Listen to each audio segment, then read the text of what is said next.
Glad to have you back. Reactions have continued to trail the recent increase in electricity tariff. Well, for Band A consumers who use the largest quantity of power. Well, on the other side, the Naira is gaining at the official market as it's trading at 1,255 Naira to a dollar. Well, this represents a 0.62% appreciation compared to the previous day's trading of 1,262 Naira 85 kobo to a dollar. Let's understand all the contending issues around the Naira and impact of the tariff on businesses. The Chief Executive Officer of Dignity Finance and Investment Limited, Dr. Chijoke Okechukwu, joins me to continue this conversation. Dr. Okechukwu, thank you so much. It's good to see you. You can hear me, but I'm yet to hear you. Oh, really? Gary, I can hear you. I can hear you loud and clear. Thank you. Thank you very much. Loud and clear. Now, Doc, where should we start from? I think we should start from the Naira gaining strength against the dollar. I know we've had on many occasions, myself, you, talked about issues surrounding the battering that Naira continued to receive at that time. But something seems to be happening. How does this come to you? Can you make us understand what you think is really responsible for this appreciation that we see? Okay, first of all, we have to start from what actually led the Naira to lose value to the extent that it got up to 1,900 Naira per dollar. And so what we saw that played out so much at that time was the fact that there was so much demand for this foreign currency going against the supply, which was very slow. And so when we had the demand of FX more than the supply, that was actually what we had. So what were those things that were making the demand to increase so much? And then what were those things again that were affecting the supply, making sure the supply, that were affecting the supply in such a way that supply was just not enough? So I think these are some of the things that are being handled right now by the Central Bank of Nigeria to ensure that supply end was taken care of to the extent that intervention has taken place again. Don't forget that there was a time intervention stopped. And so that intervention has taken place again. I know it was so difficult for CBN to be meeting the demand during intervention of over 5,000 bureau de change in Nigeria. So now that they are beginning to control that number, and then they are beginning to give certain supply to this bureau de change, the money is again all over the place. Well, not all over the place, at least there is an increase in supply, which also makes the increase in demand on charitable, on profitable, because people who stocked at that time are beginning to bring out the stock they have into the market so that the thing does not crash on them. So these are some of the things that have actually increased supply. So what has increased supply for CBN? Of course, we know that having taken charge of the sale of crude oil, we can actually see what amount revenue that came into play this time. And the oil supply, crude oil supply has improved from the capacity of 1.2 to about 1.4 now, as the case may be. So we are seeing some revenue increasing. And then we also know that our foreign reserve is also coming up in terms of volumes of dollar. So when you have those supply ends improving, it is obviously likely that the prices, the rate is going to come down. That's actually what we're seeing. We access some funds, again, through some foreign loans called in different names.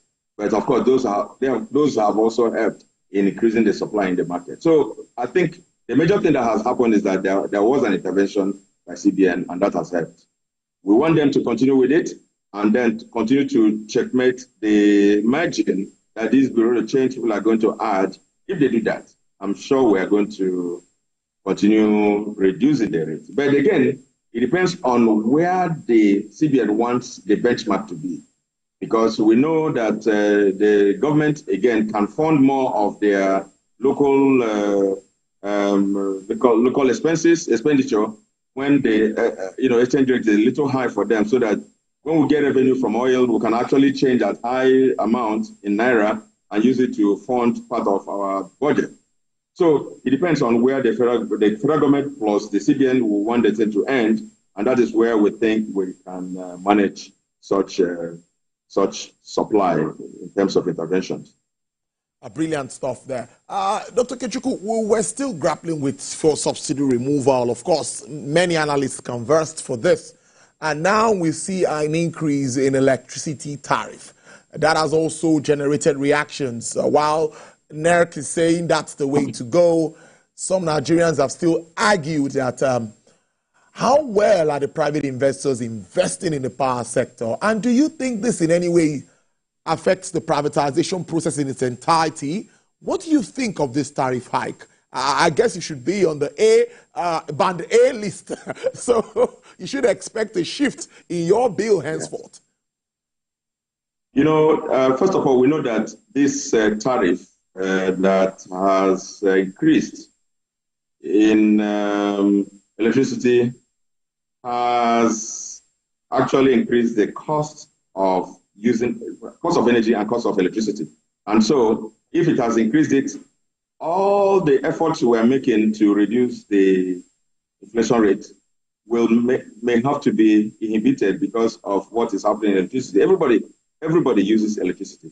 So if we must use electricity to do business, it's expected that with this high cost of electricity, with the increase in tariff, it will be difficult to actually pull down the cost of doing business. In other words, it may affect the fight we are fighting to bring down our inflation rate. However, the gains that we'll have in removing the subsidy, the gains of removing subsidy in electricity will be more in the long run for the federal government, because there has been electricity subsidy for such a long time, and it is better right now to pull their hands out of it in order for us to channel those funds into some more meaningful budget expenditure in the country. Right now, I think there is so much subsidy in electricity. That's actually what the government wants to take out of their hands off. Again, if we want more investors in the electricity subsector, we need to just show them what the market is like, and not show them the fact that they invest so much money and they cannot get so much in revenue. It is not going to encourage them to get involved in the investment in the electricity area. So I think that's what's trying to play out. But how it is going to affect the general public is the way we're going to grapple with, because today, yes, we have gained some traction and improvement in the FX market. If electricity tariff goes up right now and petroleum products prices are not coming down, again, we may not achieve so much if all these things happen. So we need to actually have some thoughts of not full deregulation, full removal of subsidy in electricity. We may do them 20%, 30%, as the case may be, so that we don't take out the whole subsidy from electricity. So clearly, this might hit inflation higher. We have the MPR at 24.75%. Yes. And we have inflation about 30% now, as it is 31%. So what are you looking at? What's your projection considering all of the subsidies out of PMS, subsidies out of electricity? Moving forward, what sort of inflation figures do we expect when the central bank is doing, says focusing on inflation targeting? In my opinion, if the CBN works heavily on the FX rate and brings it down lower than 1,000 Naira per dollar, brings it probably up to 800 Naira per dollar, inflation rate is going to start coming down, irrespective of what electricity tariff is doing, irrespective of what diesel cost is looking like. Because one of the major drivers of the inflation rate that we know about was just the FX, which apart from the fact that it was going so high, it was also not stable. So no trader was able to plan based on what the exchange rate he gets would give him.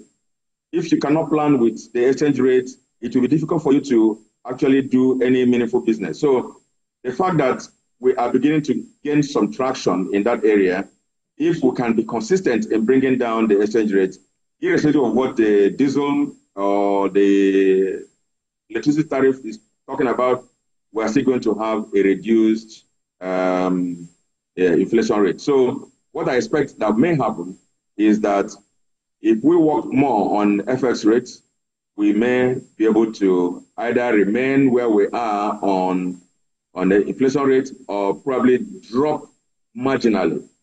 And so we'll have to build that over the months and see how marginal reductions we're going to have in inflation rate. Before I let you go, because time is fast spent today, we saw the private sector players there break the fast with President Tinubu yesterday, and a lot of talks around the economy. In your thoughts, what do you think the role of private sector should be at this time where the country faces this challenge of economic reforms and all of that? You know that the private sector is contributing almost 90% of our GDP. Even though the private sector does not contribute so much in the revenue of the federal government, but of course the fact that the private sector is contributing so much, or up to 90% to GDP.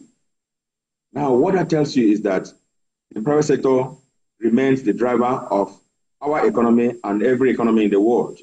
And so if we are contributing to this GDP, what the private sector needs to do is, what the government needs to do is to make sure that the business environment, the business climate is so friendly for the private sector.